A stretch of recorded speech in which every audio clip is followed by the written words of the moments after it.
कश्मीर को लेकर बात आजादी के दौर से ही शुरू हुई, लेकिन किसे पता था 65 बरस बीत जाएंगे, लेकिन 65 ही नहीं कहिए 67 बरस जीत जाएंगे और उन सब के बाद भी कश्मीर प्लान हर किसी के जहन में अपने अपने तरीके से रेंगेगा।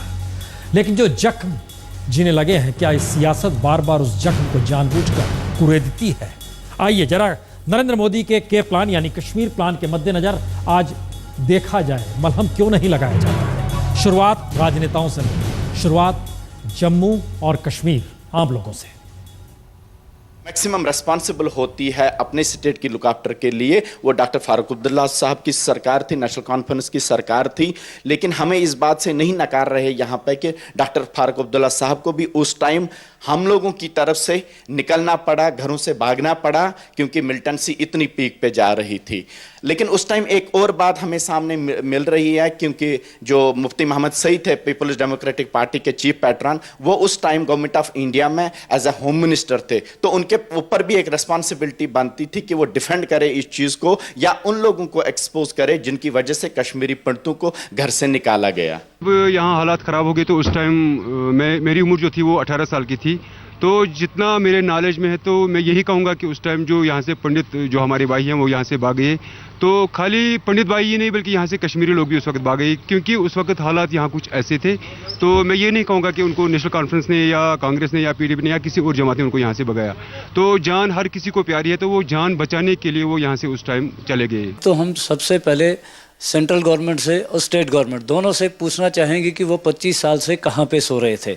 आज ये मुद्दा उठ रहा है जब पार्लियामेंट्री इलेक्शंस हो रहे हैं, उस टाइम ये मुद्दे उठ रहे हैं। अभी तक बीजेपी अपोजिशन में पड़ी थी, अभी तक कांग्रेस की सरकार चल रही थी, तो उस टाइम तक 25 साल में उनको ये याद नहीं आया कि किसने क्या किया है। 25 सालों के बाद आज जब तू मैं की पॉलिटिक्स चल रही है कि उसने क्या कहा है, इसने क्या कहा है, दोनों आपस में लड़ रहे। आज 25 साल पहले जब वीपी सिंह की सरकार थी और उसका ऑल्टरनल सपोर्ट भाजपा दे रही थी, आज उसी पे उंगली उठ रही है कि उन्होंने 25 साल पहले क्या किया। अगर हम इस चीज़ को देखें तो उस टाइम वीपी सिंह सरकार में होम मिनिस्टर कौन था? अगर हम स्टेट में देखें, स्टेट में सरकार किसकी थी? उस टाइम सरकार जनाब फारूक अब्दुल्ला साहब की थी। नहीं, मोदी ने जो इस वक्त ये इलेक्शन के सिलसिले में मोदी कुछ भी बोलेगा, ये इलेक्शन का मार्केट है, इस वक्त कुछ भी कर सकते हैं, कुछ भी बोल सकते हैं, हिंदू मुस्लिम को इस वक्त लड़ा सकते हैं ये, मगर ऐसी कोई प्रॉब्लम ही नहीं है यहाँ हिंदू मुस्लिम का कोई झगड़ा ही नहीं है। वो उस वक्त निकले, हालात बन गए उनके लिए, उस वक्त कश्मीरी मुसलमान भी भागे। ये नहीं कि वो पंडित वहाँ है, उनका कश्मीर है, कि ये कश्मीर सबका है, जिनकी जन्मभूमि कश्मीर है उनको चाहिए वापस आ जाना है, इसको क्यों छोड़ेंगे हम। नरेंद्र मोदी आखिरी बार 2000 में कश्मीर तब आए थे जब छठी सिंहपुरा में सिखों का नरसंहार हुआ था, लेकिन तब वो ना ही तो बड़े कोई नेता थे और ना ही प्रधानमंत्री पद के दावेदार। लेकिन अब 14 साल बाद जम्मू कश्मीर के मुख्यमंत्री ने जो उन्हें चुनौती दी है कि वो एक बार कश्मीर आकर यहाँ पर सेकुलरिज्म देखें, तो कहीं ना कहीं अब देखना यह होगा कि उस पर नरेंद्र मोदी का जवाब क्या होता है। कैमरामैन रूफ अहमद के साथ अशरफ आनी, श्रीनगर, आज तक। कश्मीर को लेकर प्लान जो भी हो, लेकिन यह बात शुरू कहां से हुई? सियासत हर बार कश्मीर को लेकर या कश्मीरी पंडितों के नाम पर खेली जरूर जाती है।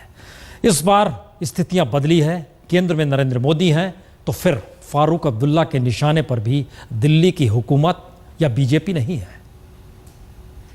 मैं ज़ियारत के सामने कहता हूं, फिर का फर्ज कश्मीर को कबूल नहीं है। फिर वो कहें, उनके वो पिछला कवाना थे कि जो मोदी को वोट नहीं देगा उसको पाकिस्तान जाना चाहिए, फिर जो मोदी को वोट देगा उसको समंदर के अंदर डूब जाना चाहिए। दरअसल ये वार भी हो रहा है, प्रतिवार भी हो रहा है, एक दूसरे को कटघरे में खड़ा भी किया जा रहा है। लेकिन सच क्या है? हल्की सी आहट उमर ने दी। उमर अब्दुल्ला राज्य के सीएम है इस वक्त।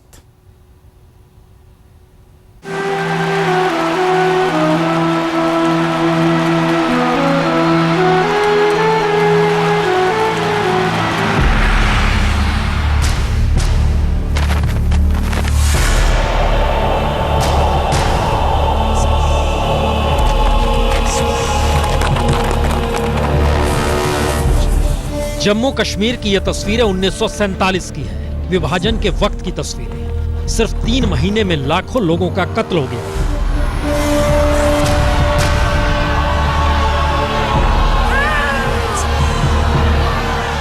दरअसल जम्मू कश्मीर में तब इतना भयावह मंजर था कि राजा हरि सिंह ने तब वायसराय लॉर्ड माउंटबेटन से शेख अब्दुल्ला को जम्मू कश्मीर का प्रधानमंत्री बनाने की गुहार लगाई थी। और शेख अब्दुल्ला ने कत्ले-आम के उस दौर में, जब जम्मू के इलाके में मुस्लिमों का खून बह रहा था और कश्मीर में हिंदुओं का, तब मुस्लिमों को आवाज दी कि एक भी हिंदू का खून बहा तो वो अपनी जान दे देंगे। और उसके बाद जम्मू कश्मीर में हिंसा थम गई, जिसके बाद महात्मा गांधी ने भी शेख अब्दुल्ला की तारीफ करते हुए कश्मीर से अमन चैन सीखने की बात उन देशवासियों से की थी जो सांप्रदायिक हिंसा में झुलस रहे थे। दरअसल 15 अगस्त 1947 से ठीक पहले 1 अगस्त से 4 अगस्त तक महात्मा गांधी कश्मीर गए। गांधी जी की यात्रा के वक्त शेख अब्दुल्ला कैद में थे। तब शेख अब्दुल्ला की पत्नी बेगम अख्तर जहां करीब 500 महिलाओं के साथ महात्मा गांधी से मिली। शेख अब्दुल्ला जिन्ना के 2 नेशन थ्योरी का विरोध कर रहे थे और कश्मीर पाकिस्तान में शामिल हो इसका भी विरोध कर रहे थे। और ऐसे मौके पर राजा हरि सिंह कोई फैसला ले नहीं पा रहे थे।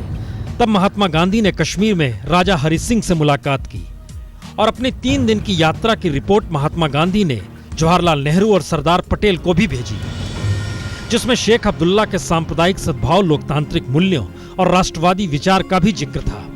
और पहली बार महात्मा गांधी ने नोआखली में सांप्रदायिक हिंसा कर रहे हिंदू मुस्लिमों को यही संदेश भी दिया था कि उन्हें कश्मीर में हिंदू मुस्लिमों के भाईचारे से सीखना चाहिए, जहां शेख अब्दुल्ला की एक आवाज पर हिंसा थम गई। लेकिन आजादी के 4 दशक बाद ना तो महात्मा गांधी थे और ना ही शेख अब्दुल्ला। गांधी की हत्या 1948 में हो गई और शेख अब्दुल्ला की मौत 1982 में। और इसके बाद जैसे कश्मीर बदल गया।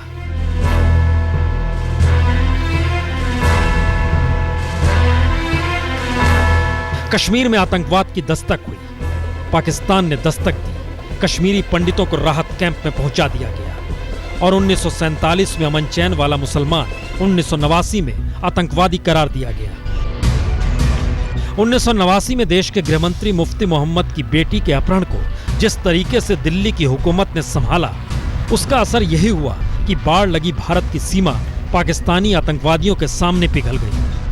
घाटी की गलियां और सड़कों पर हवा में बंदूक लहराने लगे। कश्मीरी युवा भटका। पीढ़ियों से रहते आए कश्मीरी पंडितों को घाटी का इलाका छोड़ना पड़ा और झटके में शेख अब्दुल्ला और महात्मा गांधी के कश्मीर और भारत के बीच पाकिस्तान को सियासतदानों ने ही लाकर खड़ा कर दिया।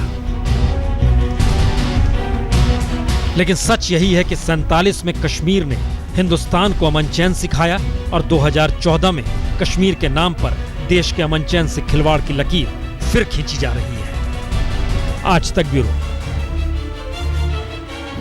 चुनाव राहत की बात होनी चाहिए, लेकिन यह मुश्किल दौर में पूरे देश को लाकर खड़ा कर रहा है।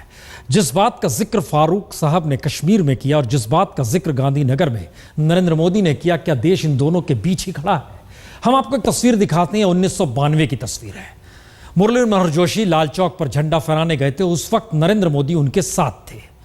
ये वो टावर चौक है जो कि लाल चौक के तौर पर जाना जाता है और वहां उस वक्त जबरदस्त सुरक्षा बंदोबस्त के बीच किसी तरीके से झंडा फहराकर बाकायदा लौट आए थे हवाई जहाज से। और कहा जा रहा था कि किसी तरीके से परिंदा भी वहां पर न मारे, इस स्थिति को वहां पर बनाया गया जिसमें नरेंद्र मोदी साथ थे। उस वक्त तो उस पहचान भी वो नहीं थी। मुरली मनोहर जोशी पहुंचे थे, पार्टी के बीजेपी के अध्यक्ष थे।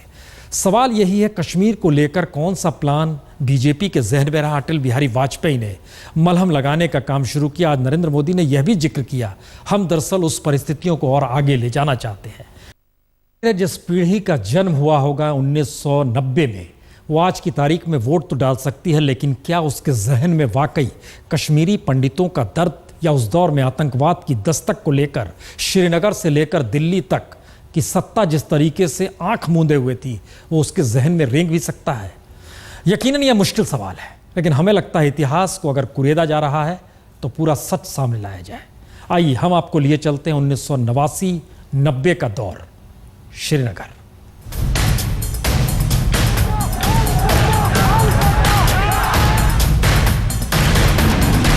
तारीख 4 जनवरी 1990। अखबार आफ्ताब। हिजबुल मुजाहिदीन की प्रेस रिलीज, हिंदू घाटी छोड़ दें। जी, इस प्रेस विज्ञप्ति में यही लिखा था कि घाटी में रहने वाले सभी हिंदुओं को सामान पैक कर घाटी छोड़ना है। और अगले दिन अल शफा नाम के स्थानीय अखबार में यही प्रेस रिलीज फिर छपी। उस वक्त समूची घाटी में अराजक हालात थे, जिस पर मुख्यमंत्री फारूक अब्दुल्ला का भी नियंत्रण नहीं था। चेहरा ढककर हाथ में बंदूक क्लैशनिकोव लहराते हुए भारत विरोधी नारा लगाना घाटी की पहचान हो चली थी। जहरीले भाषण दिए जा रहे थे, हिंदुओं की हत्याओं की खबरें हवा में तैर रही थी। दीवारों पर पोस्टर चस्पा थे जिसमें इस्लामिक कोड कंडक्ट का पालन करने का निर्देश सभी कश्मीरियों को था। शराब बिकना बंद हो चुकी थी। वीडियो पार्लर और सिनेमा घरों में ताले जड़ दिए गए थे। बंदूक लहराते चेहरे ढके चेहरों की कलाइयों पर बंदी गड़ियों में भी पाकिस्तान स्टैंडर्ड टाइम सेट कर लिए गए थे। कश्मीरी पंडित खौफजदा थे, लेकिन ना तो कश्मीर की सत्ता और ना ही दिल्ली की हुकूमत, दोनों इस पर किसी तरीके से नकेल कसने को तैयार थी। इनके डर को दूर करने की कोई व्यवस्था वहां पर थी ही नहीं। सीएम फारूक अब्दुल्ला ना तो कुछ कर पा रहे थे और ना ही दिल्ली में वीपी सरकार। धमकियां लगातार घाटी में हिंदुओं को मिल रही थी। 24 घंटे में घर खाली करने के आदेश दिए जा रहे थे। खुले तौर पर भागने या फिर मौत की खुली धमकी दी जा रही थी। कहीं कोई कानून व्यवस्था नहीं थी। 19 जनवरी 1990 को जगमोहन ने राज्यपाल के तौर पर पद संभाला और पहली बार कानून व्यवस्था के नाम पर सिर्फ और सिर्फ कर्फ्यू लगाया गया। लेकिन इसकी जमीन दरअसल उससे पहले ही पिछने लगी थी। जेकेएलएफ और हिजबुल मुजाहिदीन के आतंकवादी खुले तौर पर सड़कों पर कर्फ्यू के दौर में भी तकरीर कर रहे थे। आतंक की भाषा लगातार बोली जा रही थी, नारे लगाए जा रहे थे। कश्मीर में अगर रहना है, अल्लाह अकबर कहना है। असर हुआ, जनवरी के महीने में 300 कश्मीरी पंडितों ने घर छोड़ दिया। लेकिन यह सिलसिला थमा नहीं, क्योंकि इसकी जमीन वाकई सितंबर 1989 में तभी बना दी गई थी जब जाने माने वकील और बीजेपी के राष्ट्रीय कार्यकारिणी के सदस्य पंडित टीकालाल टपलू की हत्या 14 सितंबर को जेकेएलएफ ने कर दी। इसके बाद हाईकोर्ट के जस्टिस एन.के. गंजू की हत्या हुई और फिर 80 बरस के कवि पंडित सर्वानंद प्रेमी और उसके बेटे की क्रूरता के साथ हत्या कर दी गई। फिर यह सिलसिला थमा नहीं। हजारों कश्मीरी पंडितों को इसके बाद घाटी छोड़नी पड़ी। राहत कैंपों में रहना ही जिंदगी जीने का जख्म बन गया। लेकिन ध्यान दें तो बीते 24 बरस में कश्मीरी पंडितों के लिए रास्ता किसी ने नहीं निकाला। जम्मू कश्मीर में 4 बार सत्ता बदल गई और दिल्ली की सत्ता में 6 प्रधानमंत्री बने और चले गए, लेकिन रास्ता फिर भी नहीं निकला। 2014 में भी कश्मीर के जख्मी सियासी बिसात पर आकर खड़े हो गए हैं। जख्म पर मलहम लगाने की बजाय उसे अब कुरेदा जा रहा है। एक दूसरे को कटघरे में खड़ा किया जा रहा है। सवाल यही है, ये जख्म इस बार भी सिर्फ कुरेदे जाएंगे या कोई मलहम भी लगाएगा? इंतजार करना होगा। आज तक ब्यूरो।